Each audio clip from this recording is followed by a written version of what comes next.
Welcome to my channel HM grammar centre. HM grammar centre में आपका स्वागत है। आज भी विषय हिंदी और मराठी दोनों भी एक साथ में हैं और प्रोनाउंसिएशन है लेकिन थोड़ा सा अलग है। इसके पहले लेक्चर में हमने प्रोनाउंसिएशन देखा था, सिर्फ उच्चारण देखा था, हिंदी में कैसे पढ़ा जाता है, मराठी में कैसे पढ़ा जाता है। आज लेखन और उच्चारण देखेंगे, यानी लिखने में भी थोड़ा सा फ़र्क है और पढ़ने में फ़र्क है। कभी लिखने में सेम रहता है लेकिन हिंदी और मराठी में पढ़ना अलग अलग रहता है। कभी लिखना भी अलग है और पढ़ना भी अलग है। तो ऐसे कुछ मोटी मोटी चीज़ें आज हम देखेंगे। सबसे पहले एक व्यंजन है ज्ञ। ज्ञ हिंदी में अगर सिखा रहे तो ज्ञ बोलेंगे, मराठी में द्न्य कहेंगे। कैसे?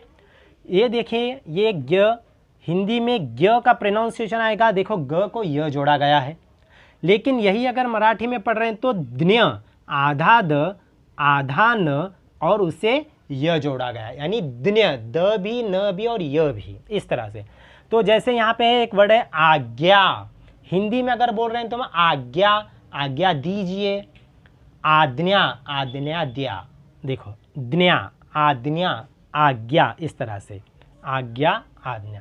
ये लिखने का तरीका नहीं है, लिखने का तरीका तो इस तरह से है, प्रोनाउंसिएशन ऐसे होगा, पढ़ने का तरीका ऐसे रहेगा। वैसे ही और एक स्वर है रू, वो जो अभी लोप हो चुका है, रू। अलग से हम ये रू नहीं लिख रहे हैं अभी, तो इसका प्रोनाउंसिएशन हिंदी और मराठी में अलग है। मराठी में, हिंदी में प्रोनाउंसिएशन रहेगा र पहली लांडी, तो री बन गया, तो इसका प्रोनाउंसिएशन जो होगा री। और मराठी में र को उकार देखेंगे तो क्या बन गया? रू। यानी एक ही व्यंजन है, ये स्वर है। पढ़ते वक्त हिंदी में अगर पढ़ रहे तो रू से पढ़ेंगे, हिंदी में पढ़ रहे तो री से पढ़ेंगे, मराठी में पढ़ रहे तो रू से पढ़ेंगे। जैसे ऋषि रहते हैं, साधु ऋषि। अब हिंदी में ऋषि बोलेंगे, ऋषि, और मराठी में ऋषि। लेकिन अब लिखने का तरीका भी इसी तरह से रू वाला रहेगा और यहाँ पर भी री वाला रहेगा, यानी र व्यंजन आएगा, ये रू नहीं आएगा। ठीक है।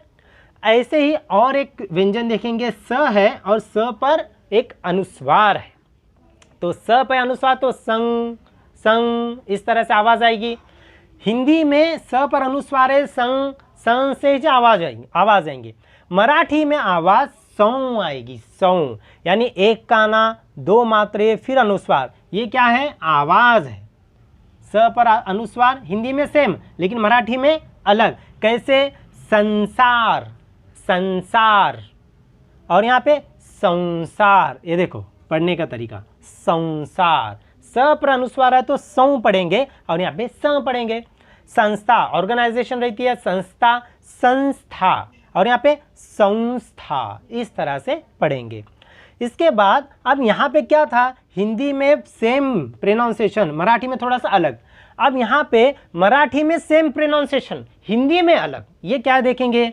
ये देखो आउ, आउ। अब ये आउ जो है मराठी में आउ ही प्रोनाउंसिएशन रहेगा, लेकिन हिंदी में आओ प्रोनाउंसिएशन होगा। कैसे? औरत, औरत नहीं बोलेंगे, औरत, आओ, इस तरह से। देखो अगर देखेंगे तो प्रोनाउंसिएशन एक काना दो मात्रे औ बन गया, कौन, लेकिन कौन नहीं बोलना, कौन, कौन, इस तरह से।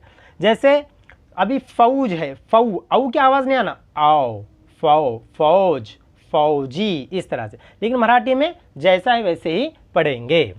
इसके बाद कुछ अंग्रेजी के स्वर हैं ए और अ, जो हम हिंदी और मराठी में ले रहे हैं। इसका हमने अलग से एक लेक्चर देखा था। अब यहाँ पे लिखने का तरीका बदल जाएगा। कैसे?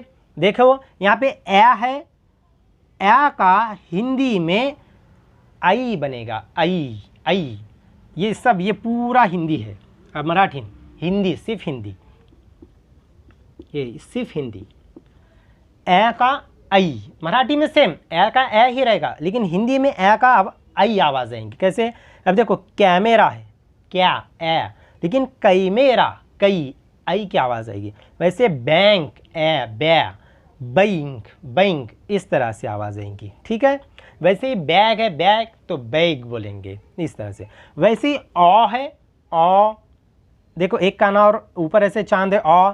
हिंदी में आ की आवाज़ आएगी, सिर्फ काना आ की आवाज़ आएंगी। जैसे doctor, doctor, sector, college, college, इस तरह से शुद्ध हिंदी में बात करना है तो ये मोटी मोटी चीज़ें, इन चीज़ों को आपको ध्यान में रखना होगा और ऐसी चीज़ें जब आती हैं तो उससे ध्यान से पढ़ना है और उसकी प्रैक्टिस करना है।